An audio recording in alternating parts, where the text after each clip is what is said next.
that requires us to talk only about the Middle East. I mean, I have some slides on Africa, which we can go into if you want to. I'll just leave that up there. Yes, sir. I was wondering what the political and the religious backdrop is behind forced migration. Are the flows from internally displaced persons? Is it typically like in a Muslim nation, in a Buddhist nation, in a Christian?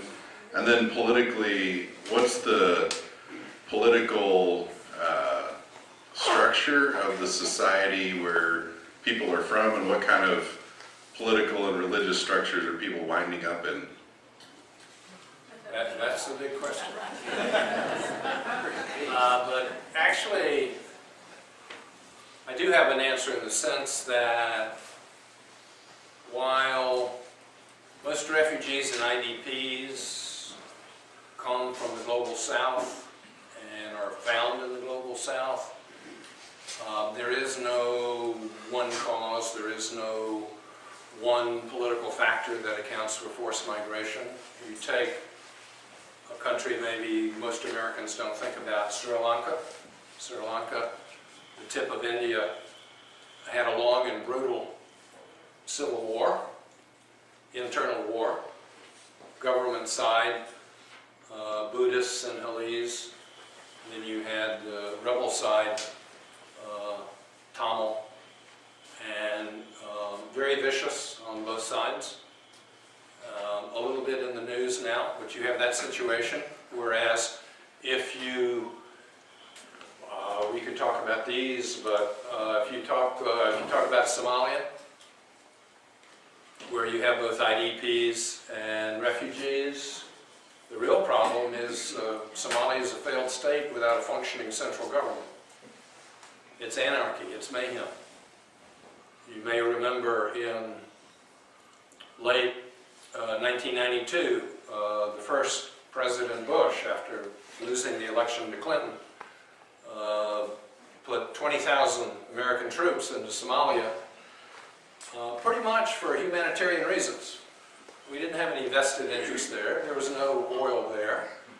Somalia was of virtually no strategic importance at that point. Piracy had not developed off the Somali coast at that point. Pretty much a purely humanitarian operation, maybe a pure case of humanitarian intervention. And yet we wound up with American military killed and wounded. And basically Clinton, when he came into office, drew down that operation. There was no one religious cause. You had, a bit like Afghanistan, you had different warlords, you had fragmentation, you had fighting for local prestige, you had fighting for economic reasons, but there was no one religious, political, ethnic factor driving the whole thing. And in fact, the world has never solved that problem. The Somalis haven't solved that problem, and the rest of the world hasn't solved that problem. And when the U.S. and the UN went in there in 92 and 93 and tried to solve the problem, it didn't work. And so you have this refugee flow now on the Horn of Africa. There's been violence in Kenya, problems in Ethiopia, and of course Yemen is a total mess now.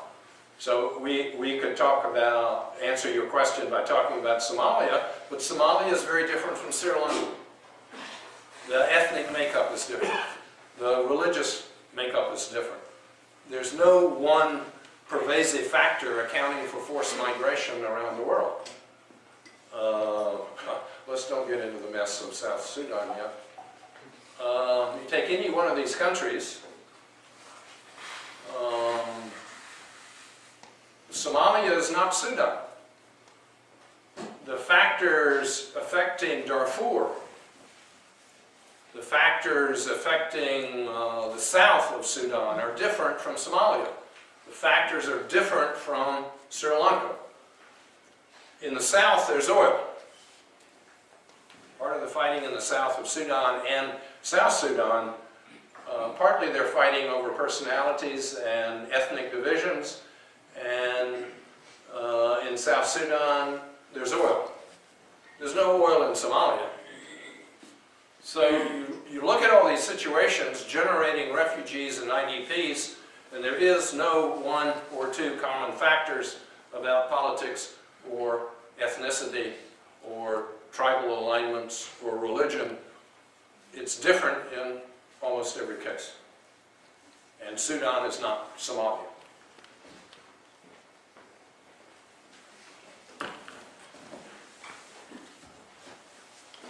You just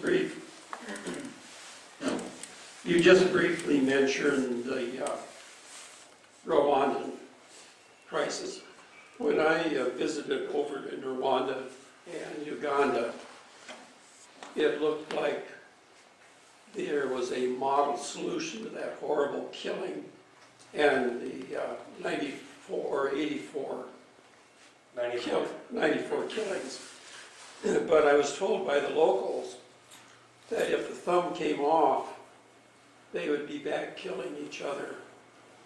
If what came If the off? thumb of the government came off. Oh, Kagame said if anybody does a mercy killing, you're going to be shot before sundown, and sort of slowed the program down a bit.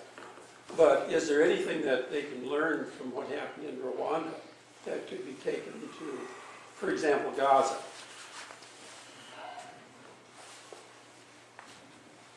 Right now, when you drive through Kigali, it looks like a modern town, for example. People are living and working and kids going to school. From the outside, it looks pretty good. well, you're certainly right in the sense that you still have Rwandan Hutu militias who are operating in Democratic Congo, and they probably would make an attempt to move back into Rwanda if they could. And you're certainly right that Kagame, the strong man in Rwanda now, from the Tutsi side of the equation, is a strong man and keeps a tight control on things. Certainly a lesson to be learned in much of Africa, just talking about Africa, is the continuing problem of ethnic tension, ethnic friction.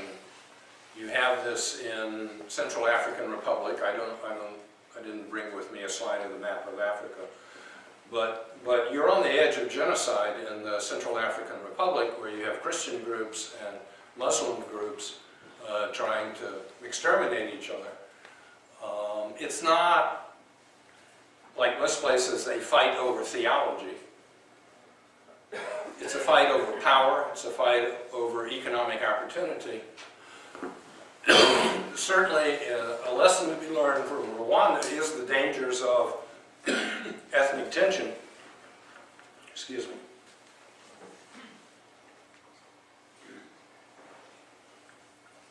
But noting the problems is not the same as solving them. And of course, in much of the Middle East, you have this sectarian divide between the Sunni and the Shia,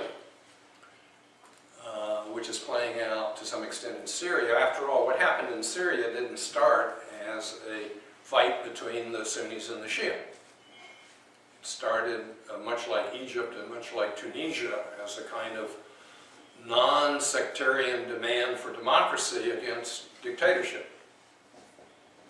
But unfortunately in Syria, it has become something of a Shia-Sunni fight, which is part of a split throughout the Arab Middle East, and also including Persia, meaning Iran, Shia. And so Iran is supporting Assad. Alawites are a spin-off from Shia.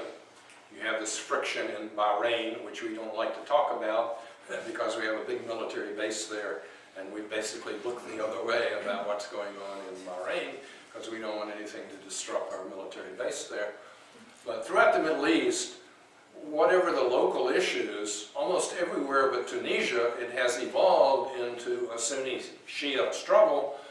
And there are theological divisions, but it's really a struggle over power and education and economic opportunity all of that. Whereas in much of Africa, the Central African Republic aside, it's not a sectarian dispute always, but frequently ethnic or tribal, if you want to use that loaded word.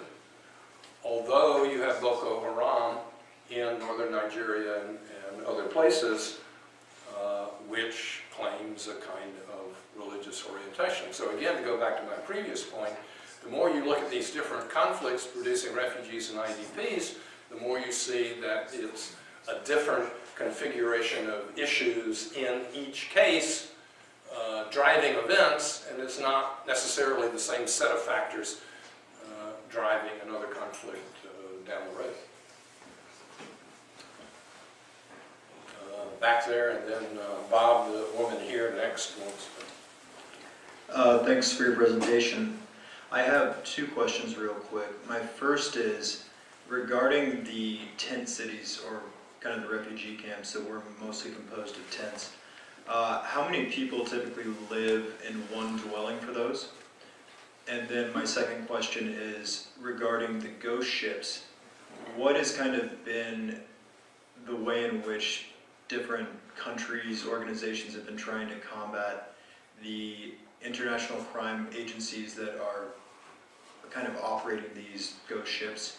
And has like recent sanctions or recent legislation passed by the Italian government kind of limiting the amount of the Coast Guard influence in those ghost ships and bringing refugees onto shore, has that caused further problems as well with the humanitarian, how do I say this? The way in which the human beings are being brought over to southern Italian countries and southern European countries. Yeah. Well, the local UNA chapter had a fundraising event at Holmes Park. We had one of these family tents set up. They're quite sizable. You could fit, well, you know, in the best of all possible worlds, you wouldn't use them at all, but you could have, you know, 6 to a dozen people. They're quite sizable tents. But when you think about living in them and sleeping in them and in bad weather cooking in them and all of that, but they are sizable and they can hold half a dozen to a dozen people, depending on how many you want to cram in there. Human trafficking is a global problem. It's not limited to Syria and Libya. It goes on almost everywhere. It's an enterprise. The people running these things are doing it to make money. They're taking advantage of people in dire straits and trying to make money off of it. Even in this country, when there's a tornado, you will have people moving into that devastated area, stealing things, trying to take advantage of the lack of tight control and taking advantage of people in distress. So you have this human trafficking related to refugees, but frequently related to the exploitation of women and girls. It is a big problem in Southern Europe. Just as this country debates a lot our Mexican border, Spain, Italy, Greece, I would say mainly Spain and Italy, basically have tried to set up national lines. The Spaniards have been pretty effective in this, trying to create a southern border that the refugees can't penetrate. That may be very bad from a humanitarian point of view, but that's been a Spanish approach. Spain has had Islamic-related terrorism. One of the issues that keeps all of this going is that once you're able to get into a place like Italy, particularly if you're not in a fenced-in camp, UNHCR or whomever will certify that you're a refugee, and under the rules of the European Union and something called the Schengen Agreement, you can move anywhere within Europe freely. So once you land in southern Italy, and if you're certified as a refugee and you're given papers, you can travel, you can move within Europe. That's why a lot of people head for southern Italy. The Italians are trying to crack down on this, but to their credit, they're also rescuing They're rescuing a lot of Syrians and Libyans, just as we rescued a number of Haitians and Cubans who set out in very bad vessels and find themselves in really life-threatening conditions. And a number of these people die en route, trying to get from Libya to Italy, trying to get from Syria to Malta or whatever. Conditions are so bad that they perish. These governments in the area do take them in. They don't just turn them away. They don't just turn them back. They do rescue them and then put them in refugee camps in the southern part of Europe. But then there they are. There they are. And we looked at the attitudes and the figures about Europe toward refugees, and I suspect Italy was on that list when we go back to some of the European figures. Well, let's stop right there. There's Italy. Left, again, black line. Percentage of people in the country thinking there are too many immigrants. Again, we're talking more than refugees. Or the blue line, immigration is a problem, not an opportunity. You can see that Italy, there are a lot of reservations in Italy, there are a lot of skeptics in Italy, and that's because Italy's under pressure. Just the way people in Arizona or Texas feel that there are too many Hispanics. Well, there are a lot of people in southern Italy in particular who feel there are too many Syrians, too many Libyans, too many Algerians, too many others coming over. And of course, we've read about Muslims in France because of the Charlie Hebdo affair. We've read about Muslims in France who maybe were refugees a generation ago, but they don't feel that they've assimilated. This is something that David Iaquinta has talked about. So you can look at some of these European attitudes, and when you get to the right side, you see that refugee acceptance per capita in Europe, well, to the right end of the scale, Germany, United Kingdom, I mean, this is not going well. They don't have a welcoming posture because, again, they feel like they're under pressure. How is Germany read? I have no idea. That's a very good question, and I have no idea. Hi, thank you very much for your presentation. I have two questions, and both of which I feel like, well, maybe I should know this already. But you have I'm thinking in terms of the Palestinians who are into the, what, third, fourth generations now as Yes. in refugee camps. Yes. When a refugee camp is established, as it is for the new refugees, Syria, etc., do those boundaries expand, or can you only go vertically? The one I observed in Bethlehem was vertical. I mean, it was just there. Then the second part of my question is, as a refugee, I mean, there are many of those Palestinian refugees who have been in Lebanon and Jordan, and of course in the West Bank. What is their status in terms of being able to get any kind of employment or anything constructive for themselves as their generations and lives go on? A lot of the Palestinian refugees in the West Bank work in Israel. They are cheap labor for Israel. Blue-collar work, construction, so forth. And they have paper. They have paper, and they're very much controlled by Israeli checkpoints, and you have the Israeli security wall, and these workers have to negotiate that. It has dropped off a little bit since the building of this controversial security wall. Mind you, some of the Palestinian refugees also have Jordanian citizenship. They identify as both Jordanian and Palestinian, or both Lebanese and Palestinian. You have different refugees that have a different legal situation. Some only have refugee papers. Others have Lebanese passports or Jordanian passports. It's a very complicated situation. And what happens to the actual camps pretty much depends on geography and funding as to whether they expand. Keep in mind that for the Palestinian refugees, many were made refugees in 1948. They were made refugees again in 1967. They may have moved again. They probably didn't move so much in 1973 in that war, but particularly 48 and 67, you had a kind of another refugee flood. And it must be said that for the Palestinian refugees, 48 to 67, many of these camps were in Arab states or Arab-controlled territory. Jordan controlled east of the Jordan River. Jordan controlled east of the Jordan River to Jordan. You had an area of contested area controlled by Jordan, lots of refugees in there, and then they were pushed out by the Israelis in 67.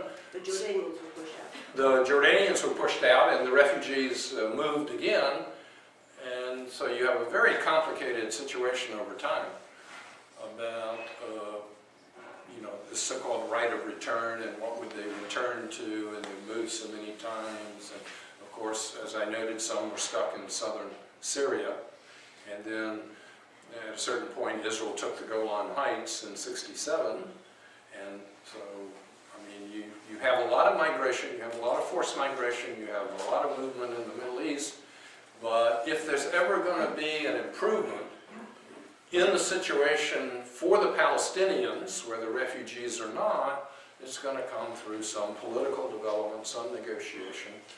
I don't think anybody's going to impose anything on that part of the world. It's going to have to be negotiated by the locals on the ground, and ever since 1948, that hasn't gone well. Once you got the armistice agreements in 1949, mediated by the American Ralph Bunche, once you had those armistice agreements, then only Jordan and Egypt have moved to peace agreements with Israel beyond those armistice agreements in all these years. So waiting for the political solution that would solve the refugee problem has been like waiting for Godot. You're waiting for this magic solution which never seems to arrive. And so the refugee agencies and the aid organizations are left doing what they can in this ongoing conflict.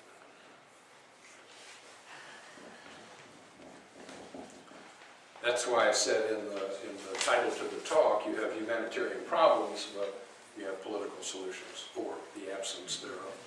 Dave, with when Yugoslavia broke up, you had all kinds of issues. And now with all the countries there, is that pretty well sorted itself out, or is there still some major displaced people issues there?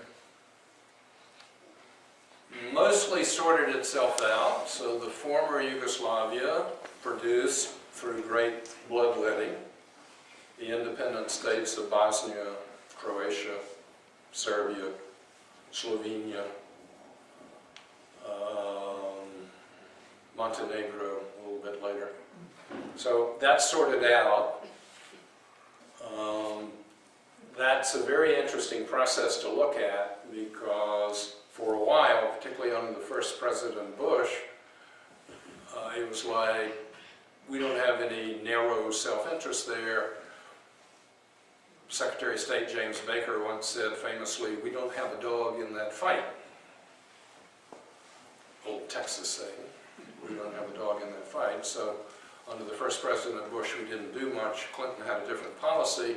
Finally got the Dayton Peace Accord in 95. In the meantime, the West showed that it was doing something about the tragedy. This is too dangerous to put American boots on the ground, so let's send in the UN Refugee Agency and the Red Cross. So they paid. They paid for relief operations, in Bosnia in particular, to respond to pressure to do something, but they didn't really want to make a commitment to stop it. It's important to note that the first Balkan War was ended in 1995 when the Clinton administration got the parties to negotiate, got Milosevic to negotiate boundaries and a power-sharing arrangement, Dayton Peace Accord, and that's the way you got an end to IDPs and refugees in Bosnia, Croatia in particular, negotiated political agreement where the U.S. took the lead. The big problem now is still Kosovo, ethnic Albanians, ethnic Serbs still contesting over Kosovo, which you remember we helped produce as an independent country with the NATO bombing campaign in 1999. You had Serb persecution of the ethnic Albanians in Kosovo. Kosovo at that time was a province of Serbia. There was persecution, there was ethnic cleansing. Sort of looked like Nazis packing Jews onto trains. You had Serbs packing ethnic Albanians out of Kosovo onto trains and sending them off to the rest of Europe. That finally was a little bit too much. And so again, you had, you could call a bombing campaign political action. And you had political, violent military intervention by the West, which finally caused Milosevic to cave in. So again, in the Balkans, the remaining hot spot is still Kosovo, but you did have political involvement by the West, first at Dayton, and then with the NATO bombing campaign, and that's the way you resolved at least some of the issues. Maybe they generated other issues in the future, but you have to have that type of committed political involvement by some major power or powers, usually to put a lid on refugee and IDP problems. Otherwise, the sort of complex humanitarian emergency goes on and on and on, absent that political will to do something decisive about it. And nobody has that will in Syria because Syria is such a complicated, big, dangerous situation. After Afghanistan, after Iraq, Obama's first inclination was, we're not doing this again. We're not going into another Middle East mess. We need to worry about China. We need to pivot to Asia. But then you have ISIS coming along. But nobody, particularly the United States, wants to act decisively to try to solve Syria because Syria is such a big, dangerous, nasty, bloody situation. And certainly American public opinion is not looking for another ground war in the Middle East. The polls are very clear on that. But absent that kind of decisive outside political intervention, as per the Dayton Agreement, the Syrian mess drags on. The Lebanese Civil War lasted 15 years, 1975 to 1990. So the killing went on in Lebanon for a very long time until there was a kind of local power-sharing agreement among Christians, Sunnis, Shia, and Druze. You finally got that agreement in Lebanon, and that's the only way you ended the Lebanese Civil War. It was 15 years of killing, car bombs blowing up. Reagan sent some Marines, and they got blown up, and we'd had enough, we were out of there. I'm afraid Syria is looking like Lebanon, where we may have 15 years of this for a very long time.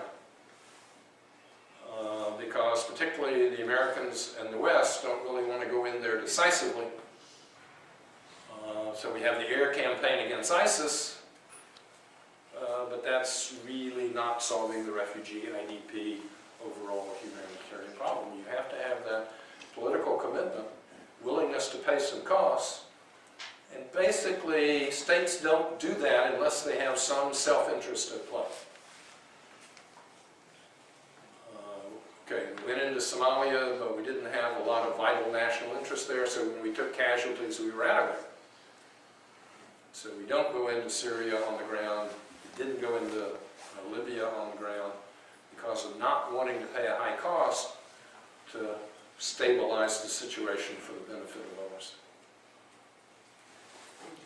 On another aspect of the problem over there, what about how serious is the problem is disease in these crowded conditions in some of these camps and sanitation and water and things along that line? Well, actually, UNHCR and all the other organizations and agencies, they do a very good job of controlling those diseases. It's not like Liberia under Ebola. Again, you start with clean water, clean sanitation.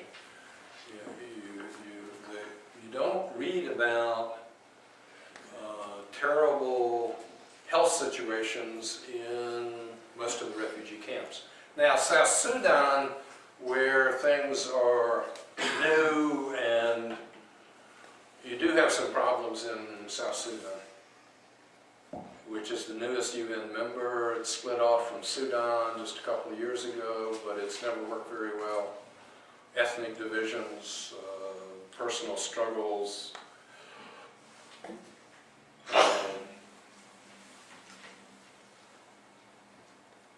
You can see the top left slide, you can see the refugee flows out of South Sudan into neighboring countries.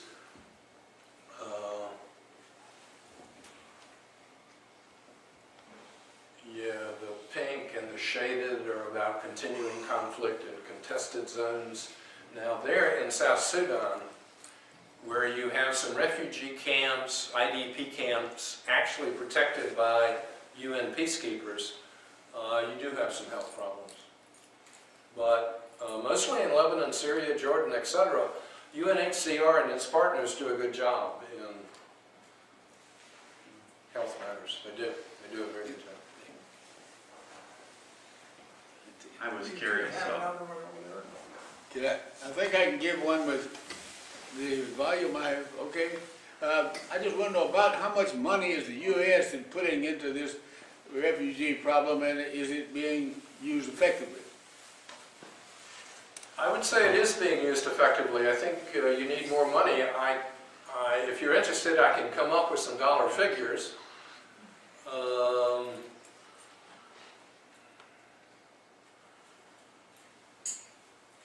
Probably $750,000. It's, I mean, it's a large amount by your standards and my standards, but by governmental spending, keep in mind that the total budget is $5 billion. I mean, the Pentagon probably blows through that in not very much time. The American share of that is under $1 million, but not by much.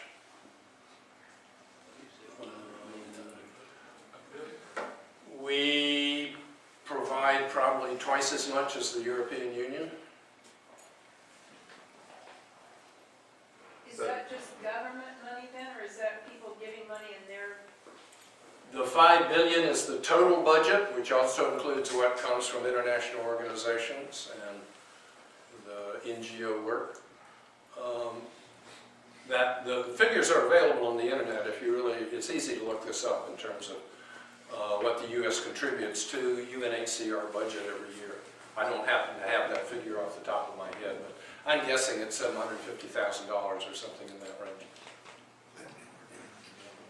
And I would say it is used effectively in terms of keeping these people alive and in decent health. 150,000 isn't very much. 750. Oh, 750. Oh, well, my question, and I did walk through a little like some maybe sort of been talked about, but like in Ukraine, with many IDPs coming from the east and the central areas, and then obviously that's in Crimea. I guess I was just curious how much has been happening with Russian involvement and our problems with that, and Europe. What kind of refugee camps or situations are people just going to? I've been reading a lot about it, so I know they've been going to different places in Russia, other towns that are not being bombed in Ukraine, but on and on, and also address that issue like you just asked, you know. It must be difficult to get in there, as you know, with flak jackets and whatnot, to get water, supplies, sanitation goods, of that matter. Yes, well, you didn't miss anything because we haven't talked about Ukraine, but we can. Actually, you don't have large numbers of refugee camps. A lot of the people who flee the eastern regions go to other parts of Ukraine and live with relatives or I'm unaware of any sizable refugee camps there. There is humanitarian assistance delivered to the eastern regions. Crimea now officially, from the Russian point of view, is part of Russia, and that is stable. So you don't have a lot of instability there. People are leaving. A lot of the people who live in Crimea don't like being part of Russia now, from the Russian point of view. But you don't have big UNHCR operations with regard to Ukraine. You did have this I thought it was a kind of an episode of the Keystone Cops where Putin said that he was going to have this humanitarian convoy go into the eastern regions, and at one point he said, well, this is a Red Cross convoy. Well, then all of that fell apart because in the Red Cross network, if you're going to have an international Red Cross operation in a war zone, the International Committee of the Red Cross based in Geneva is the one in charge, and they're very meticulous about no contraband, and it's going to be neutral, and you got to have an agreement of all the fighting parties about the route so we don't get shot at. And the Russian side was like, well, we didn't know any of this. We hadn't thought of any of this. And all of a sudden, it wasn't a Red Cross humanitarian convoy. It was blessed by the Russian Orthodox Church, and the trucks were repainted yet again another color. And the whole thing showed me that the Russians didn't know how the game was played on that particular point. I mean, Putin's very shrewd about some things, but you did have this supposedly Red Cross convoy, which never functioned as a Red Cross convoy, because really the Russians didn't understand the rules of the Red Cross network. So you had that episode about humanitarian assistance. But that hasn't generated that many forced migrants going into other parts of Europe. You have some, but not so many. We have 2 questions on the board, on the floor, and then we'll have to close it off because we do want to quit at 9 o'clock. So the last 2, one here and one over there. Mine again is back to Palestine and Israel. We donate to Israel, well, for the next 10 years, it's going to be $30 billion that we are committed to as the U.S. government. And you talked about that, you know, we have an interest. Could you clarify for me why we have that big of an interest? Oy. Oy. Well, I mean, the short form is that we have a special relationship with Israel. And we have had a special relationship with Israel since 1948 when Truman recognized the creation of the State of Israel 11 minutes after it was declared. And his Secretary of State, George Marshall, said, don't do it. And Truman said, you don't know anything about politics. And ever since that time, there's been this close special relationship. And Israel, through its political action group, AIPAC, has great influence on the U.S. Congress, particularly actually with the Republican Party now, not so much with the Democratic Party. There's been a kind of party flip-flop on that issue. But the bottom line is, for better or worse, rightly or wrongly, we have a special relationship with Israel. And Israel and AIPAC are big players in our particularly congressional elections, and you have big funders like Edelman who fund a lot of the Republican candidates, and if you're not sufficiently pro-Israel, you don't get that money. And so there's just, the short form is there's a special relationship there, and we provide not only Israel, but still Egypt with vast sums of military assistance and foreign assistance. And those 2 states alone get, I don't know, 40% of U.S. foreign assistance. And it traces all the way back to Truman in 1948. It's a superficial answer. I think we ought to point out that over the 60 years or so that the UNHCR has been in operation, they've dealt with millions of people. And it's not an agency designed to have desperate people flow from the south into the north. That over time, 95% of the refugees that have come in contact with the UNHCR ultimately go back to the countries from which they come as things settle down or peace returns or conditions improve or governments change or whatever. 2% of the refugees that they handle end up staying in the country that they fled to, and it's only about 3% that ultimately come to a country like the United States or Australia or New Zealand or Sweden or England or the West European countries. And so it's not necessarily all of these refugees flowing to places like Lincoln, Nebraska. In most cases, it's a temporary holding situation, and ultimately the refugee goes back to Kenya or wherever, and that needs to be pointed out, I think. Yes, and Marvin knows what he's talking about because he works with refugees here in Lincoln. He's an expert on this subject. And that's true. If and when there's fundamental change in Syria the may change some country of its origin. life, but And so when you get more stability in Bosnia, understandably, people want to go back to their native country if there's a prospect of jobs and sustaining their families. When and if there's ever stability in Iraq, a lot of the Iraqi refugees will want to go home. Some will stay and have found jobs and professions here. But what you say is absolutely correct. for a while, there were huge flows back into Afghanistan. Yes, and this all the ebb and flow has to do with political stability and violence and persecution in the home country.